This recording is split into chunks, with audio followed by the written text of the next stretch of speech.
Greetings, Ben Murray here with another edition of SaaS Metrics School. Welcome. Today, talking about the SaaS revenue cycle.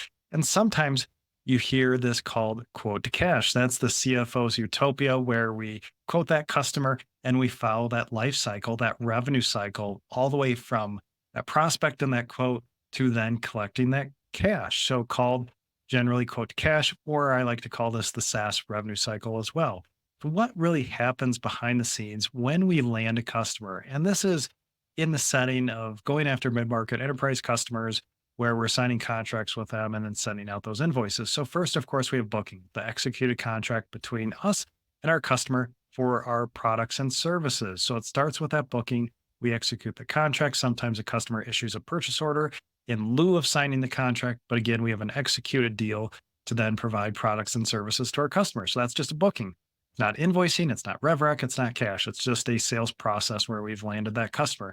Next, that contract then makes its way virtually to our accounting department where we set up that subscription in our accounting system, in our subscription management system, so we can invoice that customer properly. What are the contract start and end dates? I addressed dates yesterday in SaaS Metrics School.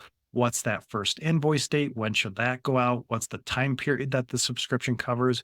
So we can then properly invoice that customer. We have the proper dates, the proper SKUs, line items in that invoice. Because then once we invoice that customer, again, that doesn't mean cash. It doesn't mean rev rec yet. Now, sometimes invoicing does equal rev rec, but in this case, say we're invoicing annually, that does not equal rev rec. It's just a simple invoice out the door. It creates a financial transaction in our general ledger. So it's actually posted, it's official to our general ledger.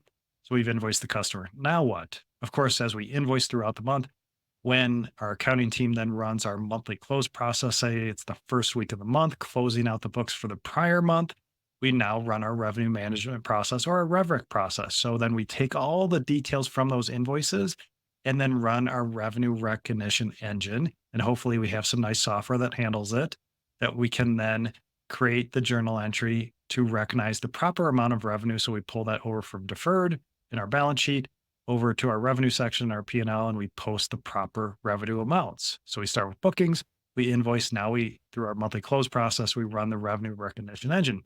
Now, of course, this might not mean we collected any cash yet. Let's just say it's the contract, enterprise customer, we invoice.